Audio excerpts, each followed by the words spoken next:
Good morning, and welcome, and thanks for being here so early in the morning. My name is Nora Everett. I'm president at the Principal Financial Group of our Retirement Investor Services and then chairwoman of the Principal Funds Complex. We have, and I'm very privileged to be moderating this panel, we have some very talented, long-tenured, extremely experienced investment professionals on the panel. And our goal today is, our collective goal, is to have you walk out of here with some actionable investment ideas. We hope we have a great conversation around opportunities and risks in the market. If you're watching CNBC or any of the other media this morning, you know there's a lot of mixed signals, a lot of things going on out there.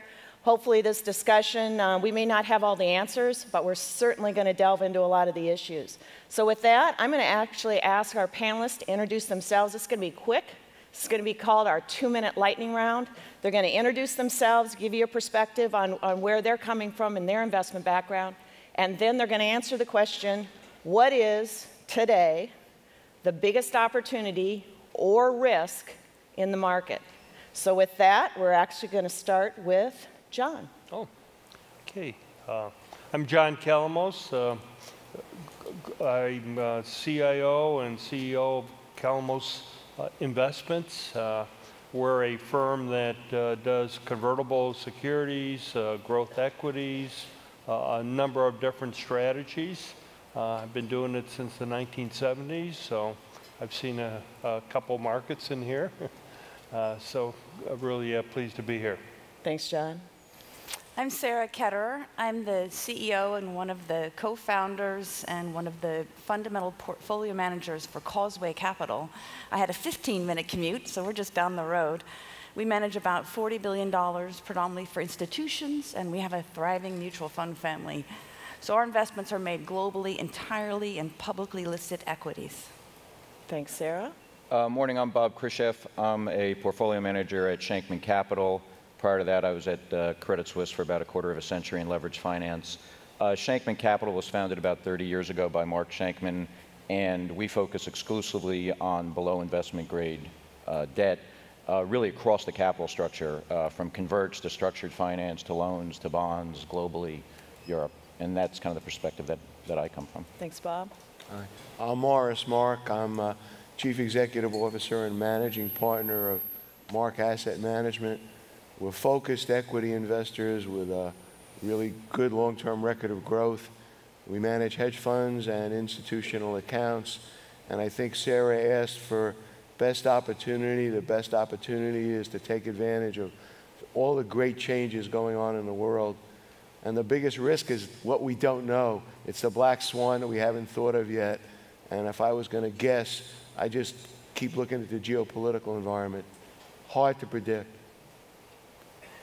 I'm Cliff Robbins. I founded Blue Harbor Group 11 years ago after 20 years as a partner at KKR and General Atlantic in the private equity business. And we pursue at Blue Harbor what we call a private equity approach to the public markets, also known as friendly activism. So we invest in companies as their lead stockholder only when we have ideas to help the company unlock value, and only when management and the board are open to working with us. In terms of the biggest opportunity that I see in 2015-16 is there's going to be an enormous amount of M&A. You're seeing it already. This is just the tip of the iceberg. There's a lot of cash in corporate balance sheets. The confidence is back in boardrooms. All this easy financing, everything is accretive on an EPS basis, and that's going to be very good for the economy, for the markets, and certainly for those companies that participate in M&A. Thanks, Cliff. A lot of attention with the activist community these days. And Cliff, you're a friendly activist. Glad to hear that. What's an unfriendly activist like? Well, you know, none of my peer activists really consider themselves to be unfriendly. In fact, they all would like, and many do, pursue collaborative strategies. The difference between our business and their business is that they're willing to, when they need to, sue their companies and do proxy contests and be aggressive. And I'm not making a value judgment about that. There's nothing wrong with that. When we meet a company and the board and the CEO are horrible, we won't invest it, but another more aggressive activists should. But I'm more of a lover than a fighter, and we've built our business and our reputation on only working with companies that we think are on the page to create value in their stocks. But hostile activism is certainly getting a lot of press. But I think it's a little bit unfair in that even the most aggressive of activists, they do that in only the minority of the situations. They really intend, and in many cases can, also work collaboratively with companies. Yeah, I think there's one thing that just occurred to me, Cliff. When you and I started, which I guess is in the 80s, there were a lot of really unfriendly activists, some of whom are still active, like Carl, but they're not really that unfriendly anymore. They just buy the stock first and maybe announce it, but they go for board seats. I haven't seen, off the top of my head, too many overt offers for the whole company from an activist. What we do see is that coming from the corporation. So Sarah, you run a number of portfolios on this activist issue. Do you watch that? How do you, as a portfolio manager making calls, what's your view of this activism that's right now very high level of activism? It is. I hope there's more. We tread a very fine line because what we want, and we have over 20 people on our investment team, is access. So we have to be very careful because if, for example, there are a number of companies who would prefer not to take a meeting with us if we are too aggressive. So we're delighted to send letters to support what activists are doing. For example, now in Qualcomm, we'll step up and reinforce the message to divest of businesses that might be dragging down the market cap. We've done this in Japan. It's been completely ignored. But to activism, I admire them, but they're a different genre of what we do at Causeway. And our efforts are to build a diversified portfolio, anticipate activists' arrival. Because once they're there, they're often very, well, some exceptions geographically, they're often very successful in getting managements to effect change. So let's talk about the markets. Bob, a lot of mixed signals out there, a lot of mixed signals this morning with Q1 revisions on the GDP. Do you think, where are you at? Where do you think we're at in the market cycle? Well, obviously it's been a very, very long credit cycle. I think everybody almost every panel has talked about how long rates have been low for. But we're really in the camp that rates are going to stay low here for a while. The recovery's been very, very shallow. We do think that the economy is doing okay, but it's really muddling along. It's kind of like running through a bowl of Jell-O a little bit, which quite frankly, for our part of the capital structure and the type of companies we look at, is actually pretty good. They're growing. The credit improvements usually outweigh any move in interest rates in the high yield market. But you don't want the economy heating up so much that guys are getting too aggressive and doing things overboard with their balance sheets or anything. So we feel that the current cycle can, sort of extend here for a while, and we have a pretty good runway, which is probably why, the biggest opportunities, biggest risk, you could say it's almost the same thing, and that's a big volatility shock. And maybe, as Morris said, maybe it's geopolitical, but because we have a view that the economy has some runway here, and we're going to be in a relatively stable area, that creates a great opportunity. In high yield and leveraged loans, almost every shock that we've seen to the market in the last couple of years has been followed by a lot of institutional inflows, and it's really created an opportunity. So you're not calling the next U.S. recession yet? I am not calling the next U.S. recession yet. John, are you calling the next U.S. recession yet? No, I feel we're in the mid-cycle rather than at the end of the cycle. Obviously, it's a slow growth. We've had slower growth than in other recoveries, but we feel the markets are in the mid-cycle. I think in this phase of the market, though, we're going to see more volatility. That's the difference. I don't think of a recession coming, but things like that happen. So, but I think we'll see more volatility in this phase of the market. So are there any bubbles out there at all? Anybody see anything? Yeah, the green tickets for lunch. There's a big pricing bubble. Honestly, no. I think that's one of the things that strikes me. And we talked about this last night at dinner, a small group of us. People keep asking me and my friends, where's the bubble? And usually when you're in a bubble, you don't know it. You're excited about something. You're clamoring for it. about the only thing I see people clamoring for today is security. They really want to know that what they have, they will keep, and it's reflected, let's say, in the price of bonds. But I'm not sure you would call that a bubble as much as a secular force, and that may be a response to demographics and certainly a response to what happened 7 years ago. I'm worried about, I mean, we worry about everything. We're debt investors, so. But I am worried about bubbles forming. I don't think there's a broad bubble that's, but you know, you're not going to like pull one string and the dress is going to fall off. But there's definitely issues out there.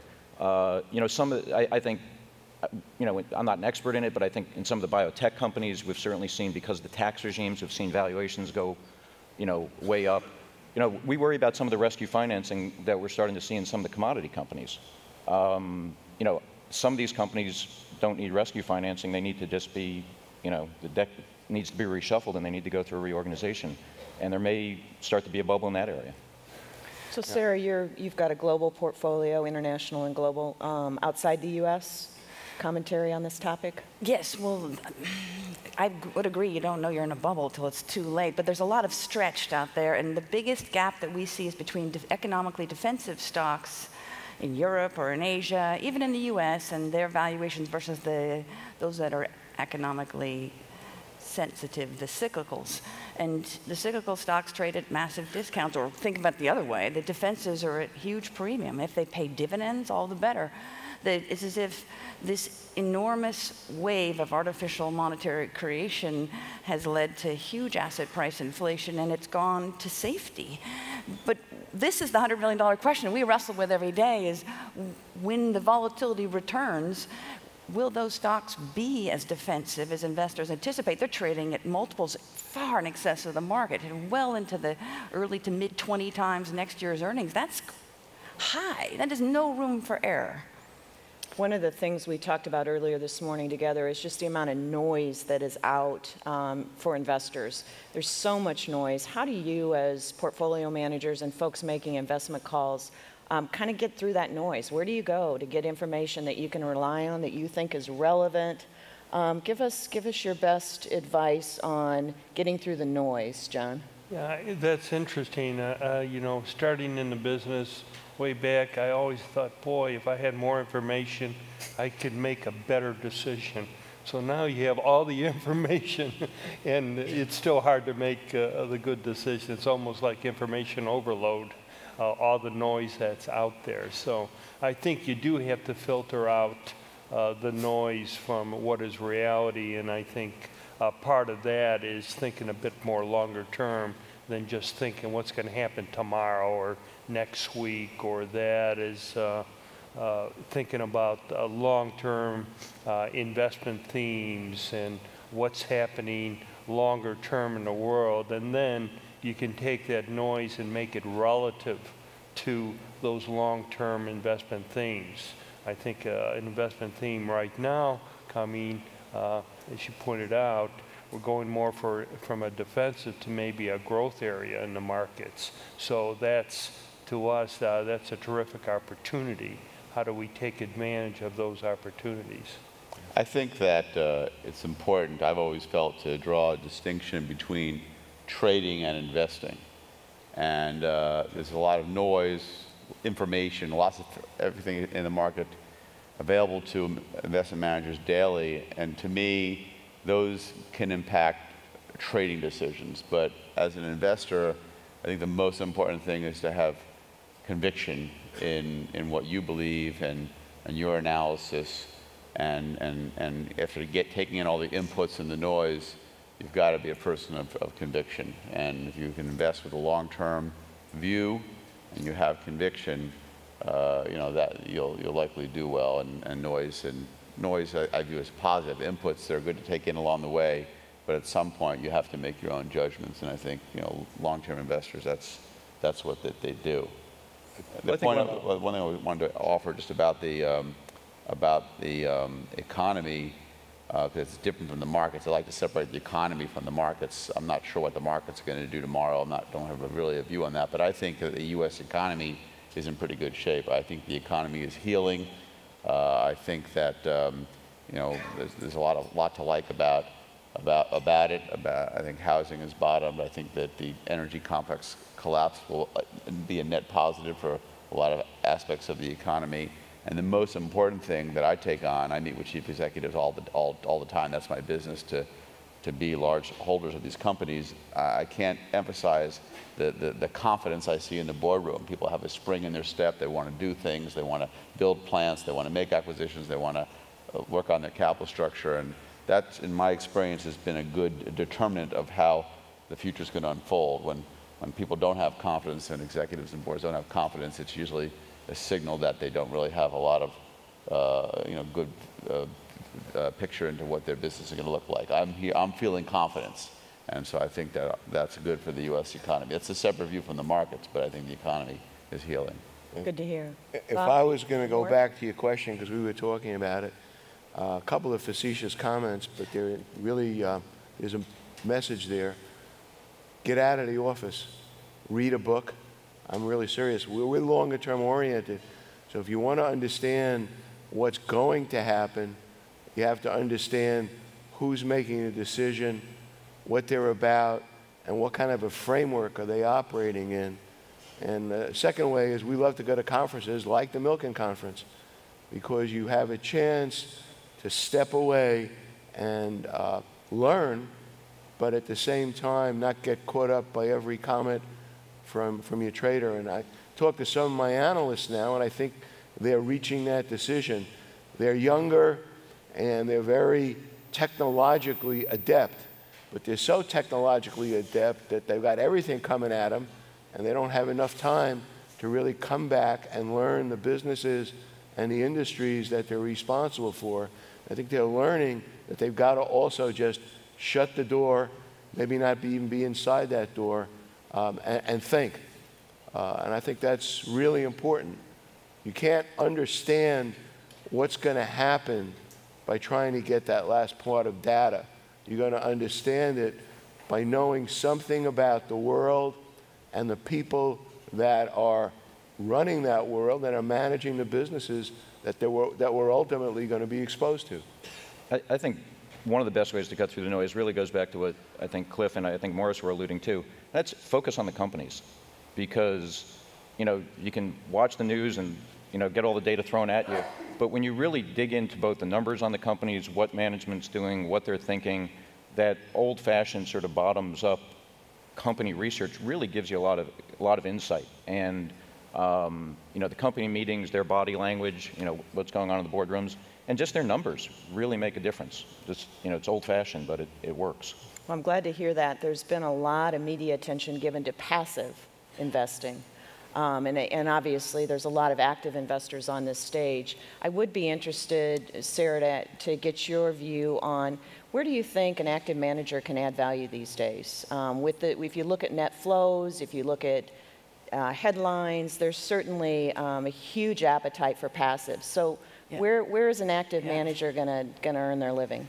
Well, the appetite for passive will continue until markets succumb to the weight of rising interest rates or geopolitical concerns, or maybe a confluence of both.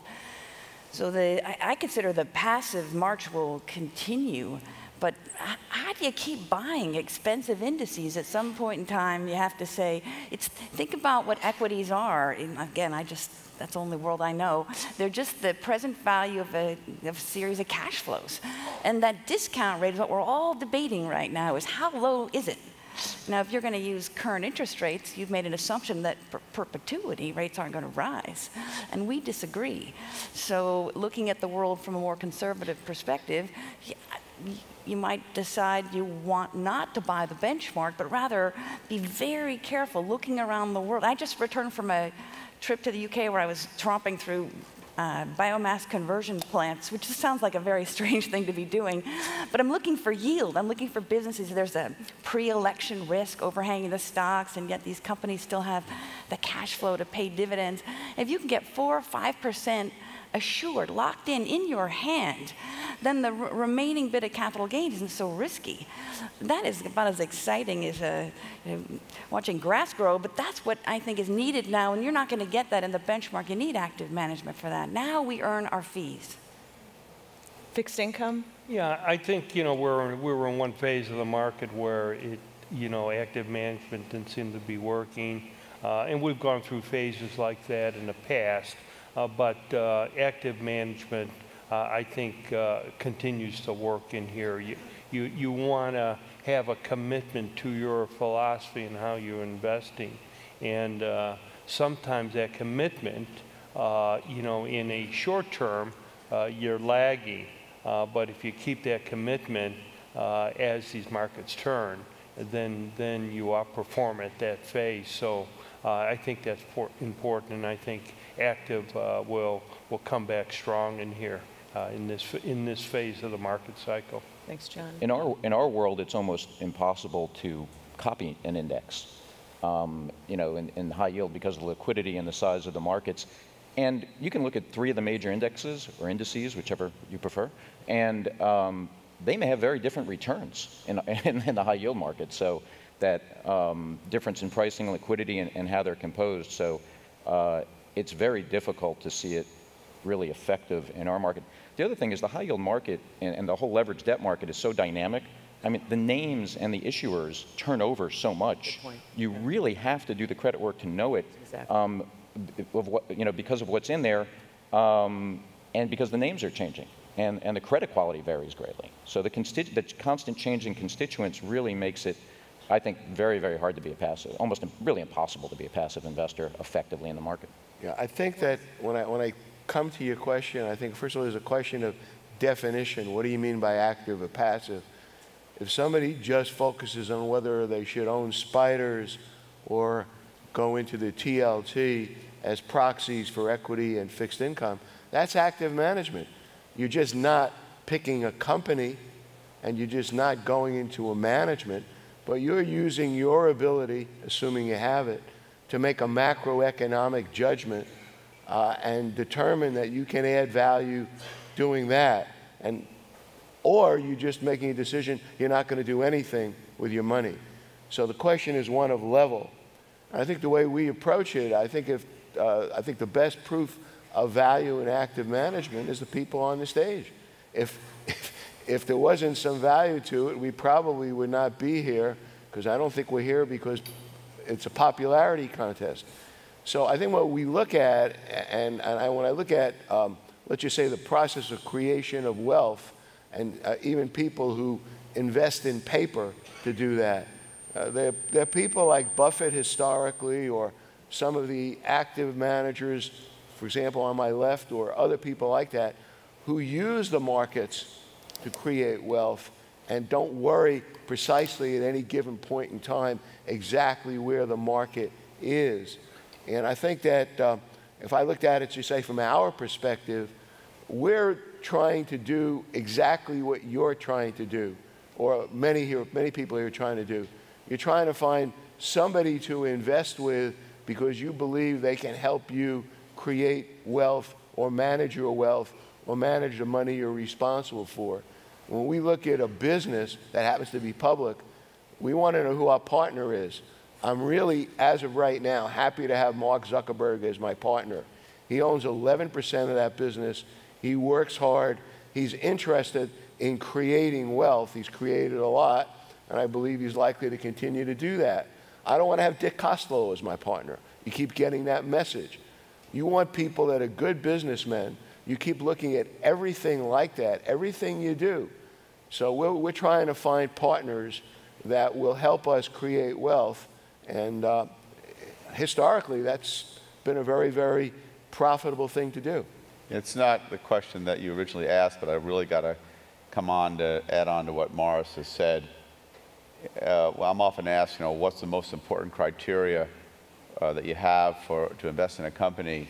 And for me, it's the management. In my career, I have found the management matters most. If you can back somebody who's hardworking, smart, knows how to make money, a person of integrity, they know how to make you money when things go well, and then how to protect your capital when inevitably things don't go as you might have expected. So that's the most important thing for me is the management. So when one of my partners surfaces an idea and they say it's a great business, we can make a high return and we can be a friendly activist, but the management is just sort of a B, I have no interest in that. I think that management matters most in investing. Because when you're a minority investor, even though we own 5 to 10% of a company, we're still a minority. We're entrusting the capital that our clients give us to someone else. And so I do think, at least in my career, it's been a truism, and I would recommend it straight out there. Invest in companies when you have a high regard for the management. In my activist business, that's really the antithesis of some of what a lot of my competitors are looking for. They really like to invest in companies where they don't like the management team. They want to change the management team. That's also a high return strategy. It's just not our strategy. I really agree with Morris. You've got to have confidence in the people that you're entrusting to hold on to your capital. So let's shift and talk about emerging trends, and in particular, emerging trends that are impacting your investment calls, whether it's demographics. I mean, what are you seeing out there that's just emerging that you're making some early calls on as a portfolio manager? Well, I don't know if it's an early call, but obviously, as been emphasized as the conference here, healthcare is a terrific longer-term theme. And where we see that theme is in the developed world because of the demographics are changing. So the healthcare, biometrics and all that, this is a terrific longer-term theme. Obviously, it's been a positive in the equity markets in here, and you do have to be careful of the valuations. But to us, it's a very, very good long-term theme. I think the other long-term theme is really the development of the middle class around the world.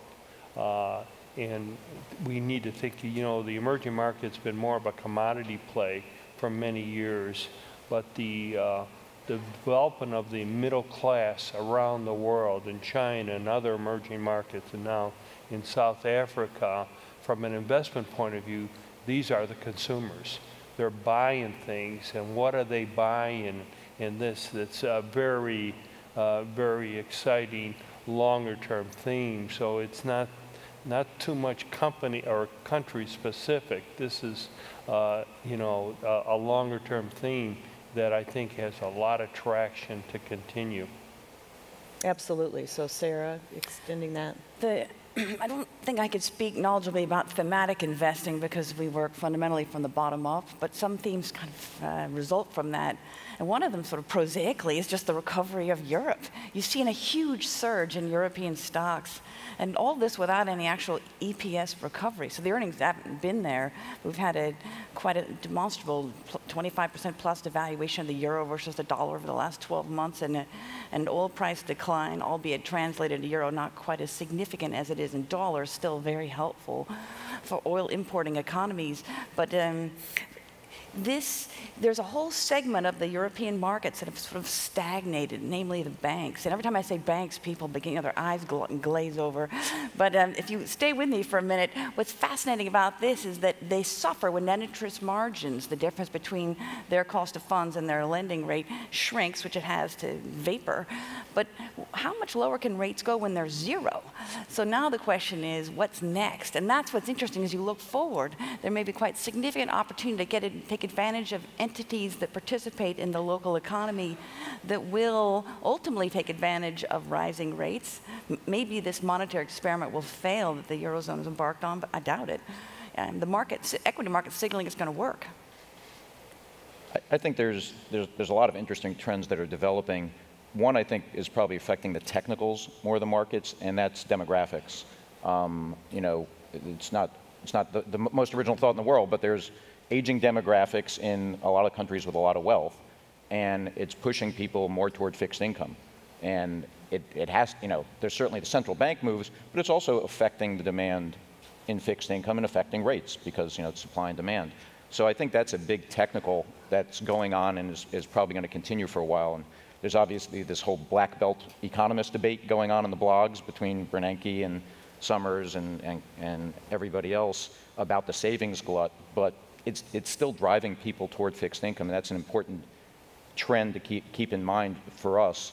I also think we don't see a lot of the Facebooks and the Amazons in the high yield market, but I think it's really... Because they don't have any debt. Right. They have lots of cash, and they generate tons of cash flow. We're a little offended by how little debt they have.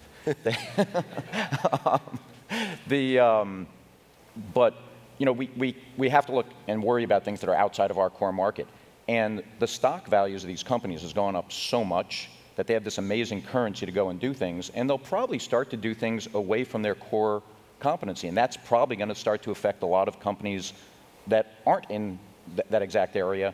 And that's a trend, you know, as I said, we stay awake worrying about everything, but that's a trend I think we're looking at and want to see a little bit You're of... a bond guy. Yeah. Very depressing, very worried, very boring. But that's good. But that's a trend we worry about, just the massive amount of currency they have to go do other things with. Yeah, I think Bob touched on a very, very important thing, which is, I heard somebody else do a paper like that too, that demographics, particularly in the developed nations, show aging populations, greater demand for the need to protect retirement, and yet increasing difficulty because the upfront return on high quality paper won't do it, particularly if some of the central banks actually accomplish what they say they want to accomplish, which is more inflation. So I think what's going to happen one way or the other, whether they call it fixed income or whether they call it equity, there's going to be a greater need to accept risk to generate returns. And I guess that's going to create some opportunities for professionals, but it's something I think we all have to really think about. You know, from our perspective, we think that means that the search for quality that Bob highlighted is increasingly important, and it's going to be real pervasive. And I think part of the problem or part of the objective will be to somehow get the quality and still get the returns. I think the two major themes that I'm seeing, one, I've already touched on M&A. I think that's going to continue to be powerful. The second thing that I'm seeing is what I call the deconglomerization of American businesses. I think that a lot of companies have been built up and they're in lots of different businesses, and you're seeing that changing, and companies have figured out they can create value by disaggregating, selling things that don't fit, spinning them off, doing split-offs, spin-offs, making acquisitions and consolidating industries. I mean, GE's move recently in selling their assets to Blackstone, and is just a small example of that. But certainly in our playbook as a friendly activist, we're finding a lot of value opportunities there where companies are misunderstood because they're in so many businesses, and the sell side is hard to follow, and there's a lot of hidden value in companies. And I think that companies are taking steps to disaggregate that and highlight that value. I think that's a key theme. And then just on a personal note, from what we're looking at in terms of places to invest, I'm quite interested in the defense area. I sadly feel that the world is a dangerous place that's not going to change, and I see a lot of opportunities, and that goes from the defense equipment manufacturers to cybersecurity to anti-terrorism. There's a lot of interesting opportunities there, and a lot more growth in that sector that I think is perceived in the market. So that, I think, is a very fertile area to be investing over this next 5 years. So let me flip that around on you, Cliff. What are you avoiding? What on the flip side, what are you staying away from? Yeah, you know, it's interesting for a guy from KKR to say this, but I don't like levered companies. I think that it's important for companies, I'm talking about public companies now, to make sure they continue to have strong balance sheets. That you know, the world's uncertain. You want to be opportunistic. You want to be able to make acquisitions. You want to be able to invest in your business. So, you know, we've been staying away from, you know, levered companies. It doesn't mean that we have to have no debt on the company, but I like our companies to be investment grade and have flexibility. So that'd be one area. And that's maybe because we run a concentrated portfolio also. It's good not to have too much leverage. I think companies should be prudent, you know, in their capitalization, and we'd like to try to stay away from levered businesses. But that, you know, that's really the only thing that I have my eye on it through this next cycle. I mean, we obviously only look at levered companies, but it is interesting because the dynamics of investing in credit is changing. And we are later in the cycle, you can't argue that. And there has been a period where investing in anything, is fine, and leverage is cheap, so it's been even finer. But I think we are entering that cycle where looking at the companies and doing that work matters more and more because, the dynamics are changing. I think every panel has worried about liquidity in the market and the markets in general, and you really want to make sure you own what you like. So let's talk about liquidity a little bit. Trading liquidity. Where's your concern? Where do you see potential downside risks just with regard to liquidity? Yeah, well, liquidity is funny because, I mean, in the levered debt markets, we've never had liquidity. I mean, it's never been like the stock market. So we've lived with this for, since Mike invented it. It's just a very different market. And, volumes are actually, I know the data's not really good, but volumes are actually up, even though we've seen all those slides with balance sheet being down for the companies. So, everybody, liquidity is more important and there's less of it. But you're still seeing the trading. Like I said, the volumes are still going through. You have a little bit more price discovery that goes on in the markets. As people say, there's two parts to liquidity. It's getting something done and the price at which you get something done. But it's not, I haven't seen a massive change in the markets. It's just, it seems to be getting talked about more as the market's growing more and you've seen the banks become less and less of a factor. But it comes down to, having that longer term view about what you own. And, if you see a gap drop down in a bond because of a price, as Cliff said, you have to have conviction. And one nice thing about bonds versus equities, and I know I'm like in the minority here, is, if we're right, we have our contract, we get our principal, and we get our interest back. We don't have to convince other people that we're right about what we own. Liquidity is going to continue to be talked about, but I don't think it's been this massive change, except for the amount of press it's gotten. I think you've got to draw a distinction between liquidity, risk, and volatility. There was no liquidity in 2008 except on the New York Stock Exchange because it functioned. You might not have liked the price of that liquidity, but there was liquidity. But the fact that you didn't mark something to market didn't mean if you wanted to sell it that you would have gotten a price you would have been happy with. So I think that before you get to liquidity, you better focus on fundamentals and focus on risk management. And I think Cliff touched on something.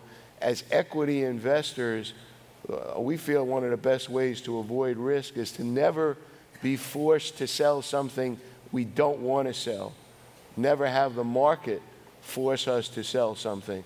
You don't want to make mistakes, but conversely, you want your good ideas to work, and you don't want to have to do something unless you are forced to.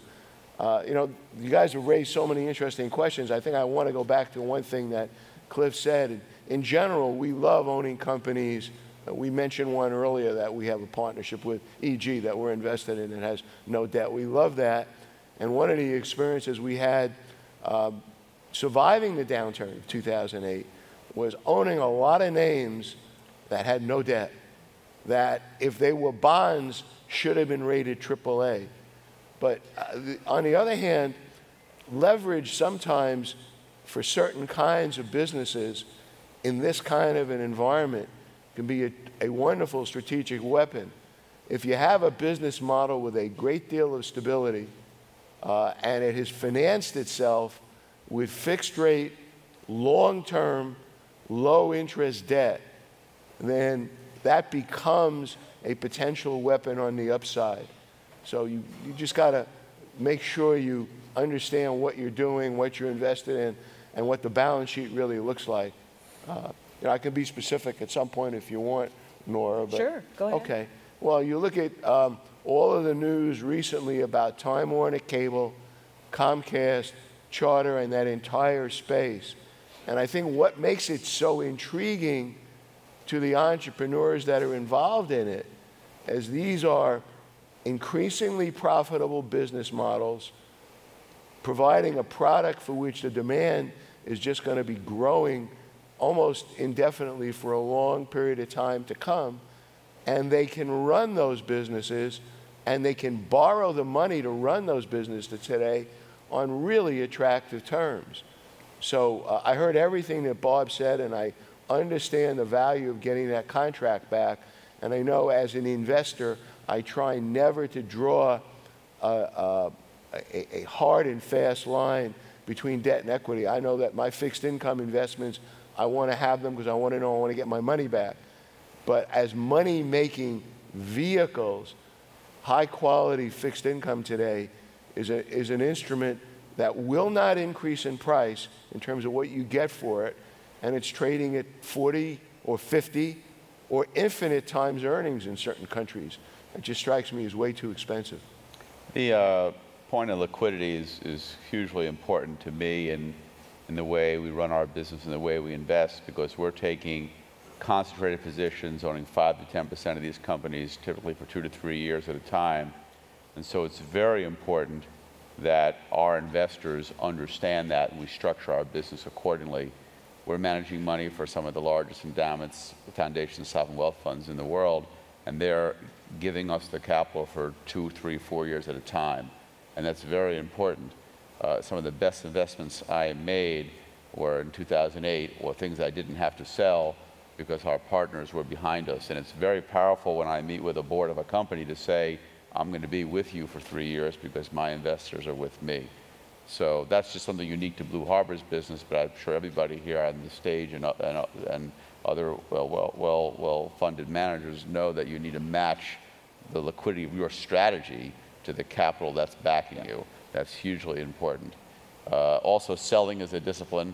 The party has to end, and when we are finished with the activism in our companies and it's time to sell, you've got to sell. So, liquidity is really in our hands to we got to make sure we act on it when it's time to exit these investments. So let's go. I was just going to say, Morris mentioned debt, so I get to comment on it. But there are some interesting ways to play, investment grade, rated paper. CLO, you can create CLO tranches and, put a basket together and, pick up, anywhere from 300 to 400 basis points, and this would be investment grade paper, and, with relatively attractive duration, and you're getting on a risk-reward basis a really, really nice yield, and it is, it is investment grade. And historically, it has like a, going back to I think '94, it has like a 41 basis point, default experience. So it's really, it deserves the rating, and it's a way to really enhance yields in investment grade. So let's talk about China. Let's go overseas. It's hard to ignore the slowdown in growth in China. Do John or Sarah, either one of you have Sure. commentary on that and how it's impacting your calls? That is an easy comment to make. Yes, growth slowing and debt rising in the public sector. We've all read the press about the local government financing vehicles, these off-balance sheet vehicles used by cities and provinces in China to expand, but unfortunately the debt's burgeoning, and now the Chinese central bank is looking for a way to swap out that debt and turn it into something, a municipal type debt that banks are willing to carry. So there are policy tools for China to ameliorate the problem. So we don't look at investing in China as in any way toxic. Prefer to do that through 8 shares, those stocks listed in Hong Kong. And curiously, they've gone through this surge. It was inevitable that the global monetary liquidity wave washed over them too through this Hong Kong-Shanghai Connect, the opening up of the investment flows between mainland China and Hong Kong. So a lot of those stocks have been re-rated. We still are fascinated with Chinese infrastructure because if you think about what GDP really is, the components of it, if you can't get more investment and you aren't likely to have higher exports because your currency is strong, the only thing left is the G, the government spending. So government's probably going to pick it up in China. So in addition to these monetary tools and assuaging the concerns about debt, there will be more infrastructure. There'll be more government spending on roads, highways, schools, bridges, and there's a way to take advantage of that, and that's what we're looking for. Are you concerned, though, that is there a shift going more toward the consumer in China, and that there won't be as much global demand for iron ore and everything else because they have already built so much? Glacial. Those shifts are usually not very effective. So this will take longer than my client's investment horizon to reach. In the meantime, the economy has to be kept on a steady state, whether it's 7% real GDP growth or 6 or whatever they end up with. It's not going to be 10.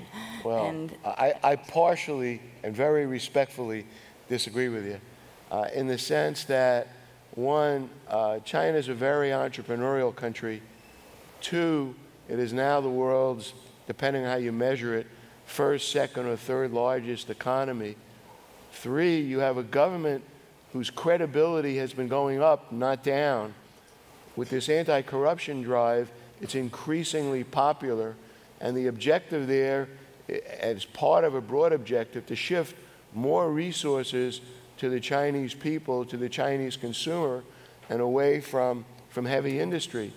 So I think that really means there's a lot of things that one could, should, and I believe will invest in that can benefit from that, because you're talking about big movement, big dollars, and a lot of interesting businesses. Things as mundane as Nike or as exciting as Alibaba. But they all basically are companies that are structured to benefit from the growth of the Chinese consumer. And you have a trend towards urbanization. All this heavy infrastructure that was built means they've got roads without potholes. They have subways that run on time. I'm not defending their political system or in any way trying to make more of it than it is, but that's the kind of a literally physical foundation that you can grow a consumer economy. And I just think that we're really interested in it. And I'll just make one specific comment. The capital gains tax rate on long-term investment, which to us is a crucial factor in determining how well an economy can do over time, much lower in China than in the United States. The tax rate on most ordinary income, lower in China than in the United States. So there's more of an incentive for people to work. There are issues there. Their social safety net isn't as good. They've got to deal with those things. So, you know, we can get really granular, but basically, I think there's great opportunity looking for great companies that are structured to benefit from the growing demand of people in China for more things. Well, that's why I asked Sarah the question about, you know, infrastructure versus consumer. Yeah, but they don't obviate each other. You're going to have both. Yeah, but I mean, whether it was, you know, correlation and causation always a question, but it was pretty interesting last year because you saw, you know, the slowdown in GDP growth in China, almost exactly, you know, led the complete drop in almost virtually every commodity price in the world. You know, oil, we'll take oil as a different animal, but every other commodity that China's been using, the prices dropped right at the same time that GDP slowed down. So I wonder, you know, it's something, again, that we worry about, about how it, you know, will work. But that's called false demand, right? Yeah. They're building cities that are empty. They're doing this. When the government controls that, you know what happens, they overbuild. And I think the other thing about China is the law of large numbers. Oh my God, they're only growing at 7%? Oh, what are we growing at? Yeah. You know, and so as they got larger and larger, you wouldn't expect the growth number to be the same. So it's becoming much more consumer-oriented economy, which I think that's a positive. Look at what's happening now. They're giving them the flexibility to invest, which they did not have before. Before, the only investment they could make is buy an empty apartment somewhere. Now they're leaning towards the capital markets. They're leaning towards that. So I think longer term, that's a huge positive. The top of the food chain here is employment, and that's what the government has to balance, and that will fill the empty homes with people. They all live. This rural to urban migration continues. But I just think we have to look at history. What did Japan do in the 90s as their economy was slowing? They went through a huge bubble that burst, and they went into that decade propping up their economy through fiscal spending. I think fiscal spending is, this Chinese government has plenty of fiscal tools remaining. So then we're not talking about a huge surge in fixed asset investment, especially not foreign investment, but the government has its work cut out for it, and that's where I expect them to spend the money, and then the consumer revolution will happen over time. So how do either of you deal with geopolitical risk when you're sitting down, even with a long-term view, making investment calls, whether that's Iraq, whether that's China? I mean, how do you view geopolitical risk as you sit to make a call for the longer term? Yeah, that's a tough call. You know, it's difficult. You do have to be more, maybe more country specific. If you think there's political uncertainty there, then you're not going to invest in there. I was in Greece 2 years ago on a panel, and one of the things, the political unrest really made me very nervous about what's going on there. So that's really how you deal with that.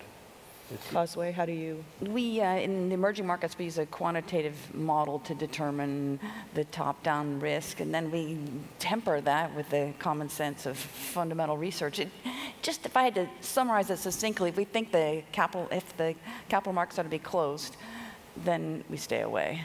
So if it looks as if an economy is about to shut its doors and try to contain its capital, then that would not be a good idea. You're not going to get your investors' money out. Geopolitical risk from your perspective? You have to try to contain it by the types of companies you invest in. I think some of the hot spots in the world are relatively obvious. I think, you know, almost any trouble you come up with, and I'm sure there's some off the grid that I'm not thinking about, like for everybody, will impact commodities and causes commodities to be volatile. And so I think you have to be very smart in the type of, and oil specifically. I mean, we know the Middle East is like a tinderbox surrounded by dynamite and a crossfire, and everything that happens there affects oil. So I think it's a matter of containment and trying to figure out what are the most volatile industries that are affected by it. I personally just feel like we're just almost sort of due for a major geopolitical upset. And whether that's coming from Russia, Ukraine, the Middle East, or maybe some oil-producing country, having so much unrest that it unravels. So let's talk about oil. The markets and many investment professionals, maybe all investment professionals, got caught a little bit off guard with the plunge in oil prices. Have you been able to do a look back and figure out what caused that plunge? What caused that oil shock? Yeah. I mean, our view is that it was supply driven. Our view is that it was also geopolitically driven by the decisions by OPEC. So I think it was a combination of that. We also think, you know, that throughout history, it's a volatile commodity. It really is. So I guess the question is, you look back and you say, what can you learn from that going forward? And the geopolitical aspect, you can think of, well, you know, June might be an interesting month. That's next, you know, that's when the Greek deal officially, and it feels like the Greek deal blows up every week, but it officially runs through June. You have the next OPEC meeting, and you have, you know, other things. And you start to look at where you really want to be in the energy space. I mean, some of these mid-quality energy names are really, really attractive, you know, especially on the debt side. I mean, you can get, you know, you can actually get double-digit returns in fixed income in a relatively good quality, you know, name that we feel very, very comfortable with. And I think it's a very interesting space right now. And we do think that the commodity will come back. You know, we're not giving you a month when it's going to come back, but we don't think, you know, we don't think the floor is going to be 40, and we also think it's going to go up and down. Well, the other part of that is the increased supply out there. Think about this. What if North America and South America were independent on oil in the sense they produce enough oil for themselves? So when you look at, you know, the price doesn't seem to reflect supply and demand day to day, because quite frankly, it looks to be manipulated a bit. And so it happens all at once because of that. But what a positive thing for the Americas to be independent on the supply of oil in there. And I think it's been positive, the lower price. It's effectively a tax cut for the consumer. So that, again, is positive for the economy. So, you know, obviously, they feared the new supply coming out, so they're trying to lower the price to delay the increase in supply. But it's been a plus for the consumer, but it hasn't transmitted through the economy yet, right? Yeah.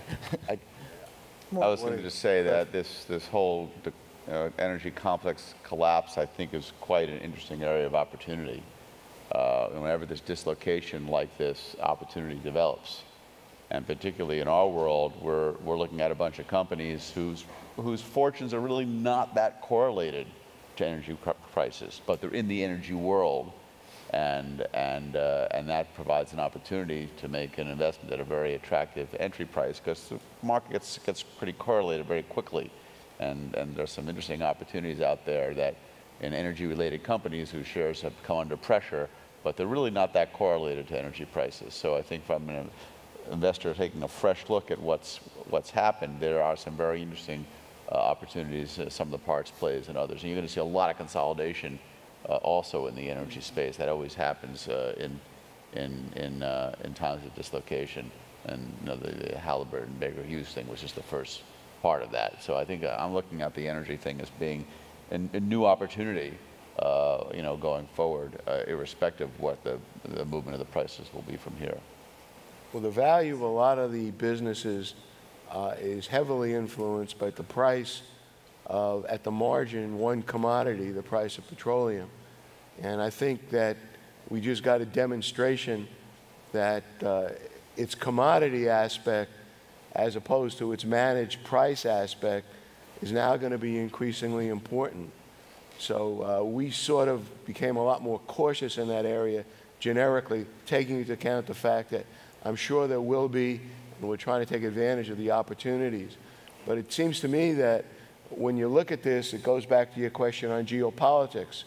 As long as the geopolitical risk doesn't mushroom to the point where it stops production, the supply aspect that John talked about sort of makes this general area a lot more volatile and a lot less interesting, and makes you, I think, from an investment point of view, look at those areas of the world and our economy and the world economy that will benefit as times get better, because energy prices stay lower. So things that are consumer-oriented, things that benefit from a generally lower price of materials are also something to look at. But there's just no black and white answer here, other than the fact that, in general, the increased volatility that we're likely to see in the oil area makes it a lot tougher to make good investment as opposed to interesting trading decisions. Well, the difference between the commodity and the investing is interesting, because if you read the papers or listen to CNBC, you know, in that little echo chamber, you know, you're always worried about, to steal your word, you're always worried about energy prices and oil prices and stuff like that. And, you know, are these companies all going to be gone? But we took a look, and, you know, just year to date, you've had something like $11 billion in equity raises and like $10 billion in high yield bonds raised for energy companies. So the investors believe it's going to come back, whatever other noise there is. And there is a big difference, I think, between what's happening in the commodity price and the security prices, and they're both good and bad. Both good and bad. I think one of the great things about all those capital raises, it tells you that the supply side of the equation is probably going to be a lot better than some people expect. Well, you know, we'll just have to wait and see. I'm just saying it makes it somewhat less interesting, though Cliff's point is right. There are a lot of really good industrial companies that are not as energy price sensitive, that have operations in that area, but also just serve the general economy. You know, things like Cummins, for example, that just really good company. You know, it does have engines that it sells that are used to, you know, frack or drill for oil, but a lot of those engines are used for trucks that just deliver goods all over the place. And things like that get tarnished, and maybe they shouldn't. think that's what you're talking about. I mean, maybe we should take a position, and we can say, we don't know if it's going any higher or lower, or it's going to stay. I actually think oil prices are going to rise, and they're going to do that gradually 6 months from now. It could be 8 months from now, just because the supply constraints, the decline rates in shale, more than half of the rigs prior to the fall in oil prices having been shut down or at least curtailed. So, all right, you may not agree with me, but let's just say that was your position. Now what do you do? Well, then find the securities, in my case it would be the stocks that are most sensitive and the highest beta to crude oil prices. And those are generally in oil services. Now, I would also agree with panelists, though, you don't want to go into this without balance sheet strength. So there are some incredibly strong companies. They may end up, for example, with, as Halliburton and Baker Hughes did, consolidating. That's fine. It'd probably be better to be the one who's bought than the acquirer. But either way, that consolidation then helps accelerate the recovery, more pricing power. But there are some, for example, National Oil Varco, buying back massive amounts of stock. They're very cash flow generative in this period of time. Their share price is just pathetically low. So if you have more than about an 18-month to 2-year horizon, which probably nobody in this room does, but if you do, and you're willing to take the income and the return of capital they're giving you as a shareholder, I think that's a great opportunity in the continuum of a portfolio where not everything is ready to go. I mean, there's some stocks you're going to own that are going to take some time. But if you're not willing to buy now, if you wait another 6 months, it'll be too late.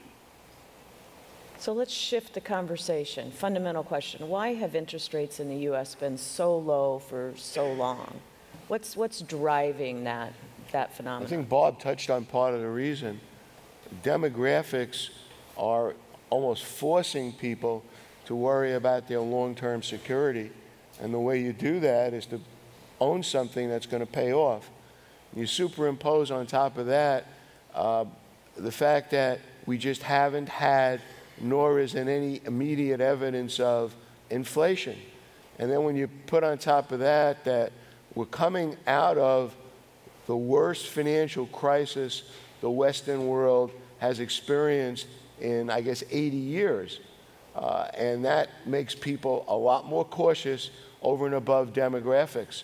So if you're more cautious, your risk preference is lower, which means your desired real rate of return is lower, and that's reflected in interest rates. And I'll give you one more, okay? And that's sort of simple. Everybody knows how easy the Fed is, and I think that's a reasonable statement. But on the other hand, maybe the Fed hasn't been all that easy, because every time they kept rates lower and said they were being accommodative, they issued a new directive to the major commercial banks in this country. And the essence of those directives are, if you want to stay in this business, you need more capital. Or maybe you shouldn't be in this business to begin with. And if you want to make a mortgage loan, you better make sure it's good, because we'll let somebody sue you. So even though the Fed has quadrupled the size of its balance sheet, it hasn't been reflected in the money supply. It hasn't been really reflected in bank lending. So it hasn't been reflected in inflation. Now, I don't know what happens from here. That's a different question. But I think that is a reasonable explanation. I think Morris is spot on some of the points. I think there's definitely more going on here than just the central bank is keeping rates low. I mean, not that the forward curve is always right, but when you look at the forward curve, you know, they're basically telling you that when they raise rates a year from now, the front end's going to come up and we're going to flatten dramatically because the front end's going to move up 100 basis points. My front end is 2 years. I know everybody has a different. And, you know, the 10-year is going to only move up 20 basis points. So, and the Fed doesn't control the farther end of the curve, right? So I think there is this demographic demand, and it's not just from the U.S. There's also the demographic demand for safety and, you know, whatever else you want to say, people still, you know, about China emerging and everything, people still come to the dollar for safety. And the Treasury is a way to do it. And versus a lot of other countries you could be in, it's kind of nice to get a positive interest rate rather than a negative one. So. John, any comments at all? Yeah, well, it's, I think one of the points too is with the yield curve where it is, if you're a bank and your margins are so thin, are you going to loan out money at this margin? You know, no, hey, sign all this paperwork. Paperwork gets bigger and bigger. And what's forgotten there is job growth comes from small business. So it's really impacted the growth of small business. Large businesses, they're taking advantage of the lower interest rates. We're seeing the capital markets take advantage, but small business with this very low rate, with banks not loaning money out there, I think it's affected job growth. But the point is, somewhere in here, the Fed wants inflation, and we need inflation. One of the fears I have is deflation, continued deflation. So the Fed, as you know, is shooting for 2% inflation. That's what they want. So somewhere in here, interest rates will go up. So it's to me, it's like somewhere it'll go up, and they'll talk about it almost daily. We'll talk about it after the markets today. But when it finally happens, it's going to be a total surprise to everybody in the markets. It always seems to be that way. You talk about it, when it happens, it's a shocking event, that type of thing. So it really is 40 going years to of impact experience bonds. speaking there. Yeah, So we're gonna close with another lightning round, and I'm gonna ask each of the panelists to take a minute or two and give you all, and those of you who are watching outside the room, your best investable idea that you're willing to share with the general public. And Cliff, we'll start down at your end. Okay.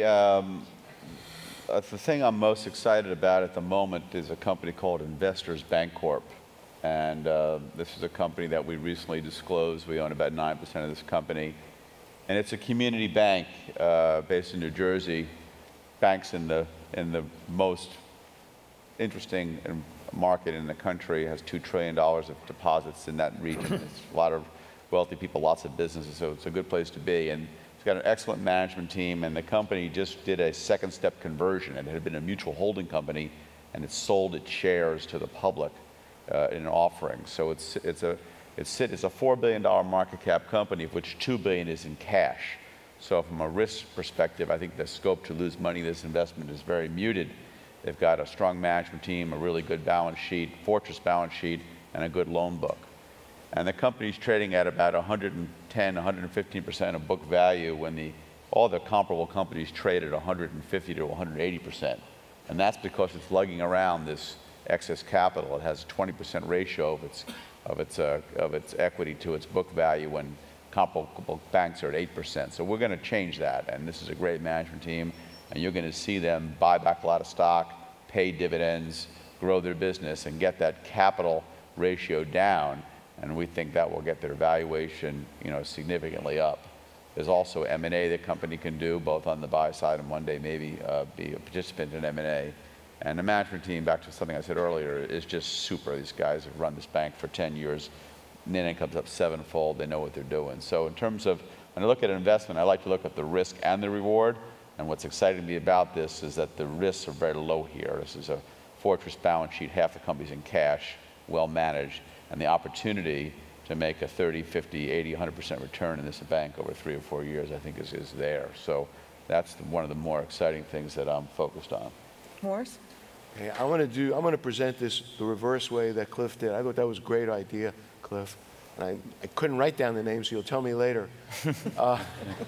But I'm going to describe the company, then I'll tell you the name. It has the world's best consumer franchise. In the last quarter, the unit volume of its most important product grew by something like 47%. It has the opportunity to penetrate the rest of the world. It has shrunk the number of shares outstanding in the last 18 months by about 12 to 15%. It just raised its dividend 11% and then said we would rather buy our stock, so we're taking more of our excess cash flow, which it has lots of, and we're going to buy more stock, and maybe in the future we'll raise the dividend faster. So that's their value judgment. It has a free cash flow yield of about 7 or 8%, meaning you could put that in your pocket if they wanted to without affecting anything. It has a cash position, net cash, does have some debt, but has a net cash position equal to 20% of the price of the stock. And it serves the fastest growing major consumer market in the world, which is mobile computing devices. And if you don't believe me, look at your kids. If you're a little older, look at your grandchildren, look at your friends, look at how they spend their time and what's happened to their lifestyle. The name of the company is Apple. Bob? I'll give you two. Obviously, the high yield market's not your typical retail investing environment. But on a risk-reward basis, I think, I mentioned it before, but I think investment-grade CLO tranches are, if you want to preserve your capital, compound your interest, work that magic of compounding interest, it's a great investment. I think it really is.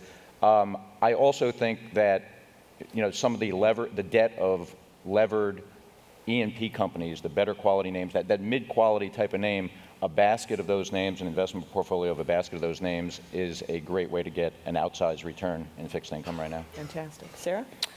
I'll give you a stock that encapsulates our view on the stock markets currently, which is they're fully valued. So what are we doing? We're taking risk off.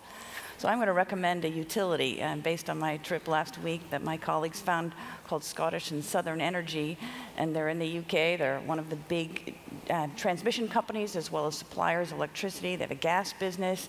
The dividend yield is 6%. The balance sheet is adequately geared in order to get the optimal cost of capital. The regulatory environment is reasonably sanguine. The election coming up shouldn't necessarily rock the boat one way or another, and it lowers risk. So I'm advocating ballast right now. Very good. John, we're going to close with you. Rather than a specific stock, from an asset allocation point, I think the bond market is a lot more riskier than the stock market here, and the problem there is that's typically the very safe investors trying to preserve capital. So how do you manage it? So I think a very tactical play right now is to use convertible bonds as part of the fixed income asset allocation. They've worked well in a rising interest rate environment, so tactically using convertible bonds as part of the fixed income allocation in this environment, I think makes very sense, because it's going to be hard to predict when these rates go up. We think they'll go up later this year, but when they do, again, it's going to be a surprise. So you always want to get in before the event, not after the event. Very good. Well, that's a wrap. We thank you for your attention, and please join me in thanking our panel.